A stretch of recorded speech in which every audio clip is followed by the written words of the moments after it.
Hi friends, இன்றைக்கி வந்து சேனைக்கிழங்கு பொரியல் தான் பண்ண போகிறோம். அதுக்கு வந்து சேனைக்கிழங்கை குட்டி குட்டியாக வந்து கட் பண்ணி போட்டுட்டு தண்ணியில் போட்டு ஒரு 10 நிமிஷம் போல் வேக வச்சு எடுத்துக்கணும். இந்த கிழங்கை கட் பண்ணும் போது கையில் கண்டிப்பாக ஆயில் அப்ளை பண்ணிக்கோங்க.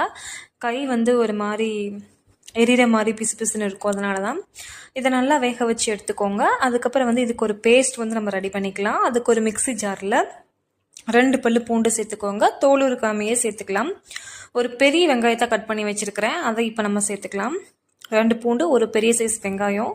இது கூடவே வந்து 1 டேபிள் ஸ்பூன் அளவு ஜீரகம், சோம்பு, அப்புறம் வந்து 1/4 டீஸ்பூன் அளவு ஜீரகம், சோம்பெல்லாம் சேர்த்துருக்கேன். அதுக்கப்புறம் வந்து ஒரு 5 மிளகு சேர்த்துட்டு இது நல்லா கோர்ஸாக ஃபைனாக அரைக்காமல் நல்லா கோர்ஸாக அரைச்சி எடுத்துக்கணும். இந்த அளவு இருக்கணும். அடுத்து வந்து ஒரு பேனில் லைட்டாக ஆயில் ஊற்றிட்டு இதை வந்து தேங்காய் எண்ணெயில் செஞ்சு பாருங்கள். டேஸ்ட் வந்து அட்டகாசமாக இருக்கும். நான் இன்றைக்கி அதில் தான் ட்ரை பண்ணியிருக்கேன். கூடவே வந்து கொஞ்சம் கடுகு போட்டுக்கலாம். எண்ணெய் நல்லா காஞ்சோடனே கடுகு போட்டுட்டு நல்லா பொரிஞ்ச உடனே வந்து ஒரு பெரிய சைஸ் வெங்காயம், தக்காளி கட் பண்ணி எடுத்து வச்சுருக்கிறேன். அதையும் நம்ம சேர்த்துட்டு தக்காளி வெங்காயத்தை நல்லா ஃபைனாக வதக்கி எடுத்துக்கோங்க. நல்லா ஃபைனாக வதக்கி எடுத்துக்கணும். லைட்டாக தண்ணி தெளித்து வதக்கி எடுத்துக்கோங்க. இது வந்து அவ்வளோ அட்டகாசமாக இருக்கும் டேஸ்ட்டு. கடைசியில் பாருங்கள், சூப்பராக இருக்கும். என்னோடய ஃபேவரட்னு சொல்லலாம்.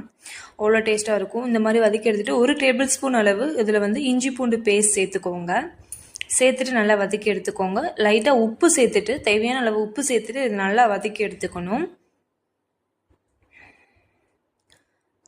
தேவையான அளவு உப்பு சேர்த்துட்டு வதக்கி எடுத்துகிட்டு இப்போ வந்து நம்ம மசாலா பொடிகள் ஆட் பண்ண போகிறோம். என்னென்னு பார்த்தீங்கன்னா, வீட்டிலே அரைச்ச கரம் மசாலா, மல்லித்தூள், அப்புறம் வந்து சிக்கன் 65 மசாலா தான் எடுத்திருக்கேன். அதை வந்து இப்போ நம்ம நல்லா போட்டுட்டு வதக்கி எடுத்துக்கோங்க. நீங்கள் வந்து சிக்கன் 65 மசாலா இல்லை அப்படின்னா நீங்கள் வந்து நார்மல் நம்ம காஷ்மீரி மிளகாத்தூளே சேர்த்துக்கலாம்.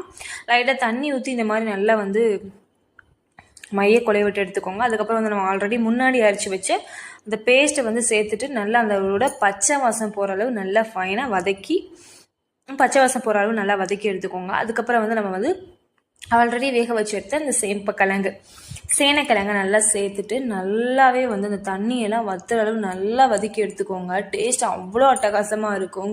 உங்கள் வீட்டில் குழந்தைங்களாம் இருந்தாங்கன்னா கண்டிப்பாக செஞ்சு கொடுங்க. கண்டிப்பாக கேட்டு விரும்பி சாப்பிடுவாங்க. அவ்வளோ டேஸ்ட்டாக இருக்கும். ரசத்துக்கு அட்டகாசமாக இருக்கும். ரசம், தயிர் சாதம், சாம்பார் சாதம், இதுக்கெல்லாம் அவ்வளோ ஒரு காம்பினேஷனாக இருக்கும். கண்டிப்பாக நீங்கள் இந்த மாதிரி ட்ரை பண்ணி பாருங்கள். டேஸ்ட் சூப்பராக இருக்கும். சேனைக்கிழங்கு பொரியல் அவ்வளோதான், ரெடி ஆயிடுச்சு. நம்ம சூடாக சர்வ் பண்ணிட வேண்டியதான். பார்க்கவே ஆசையாக இருக்குது. எடுத்து சாப்பிட்லாம் போல. ஆனால் என்ன லைட்டாக பொசுக்குது. இந்த வீடியோ பிடிச்சிருந்தா லைக்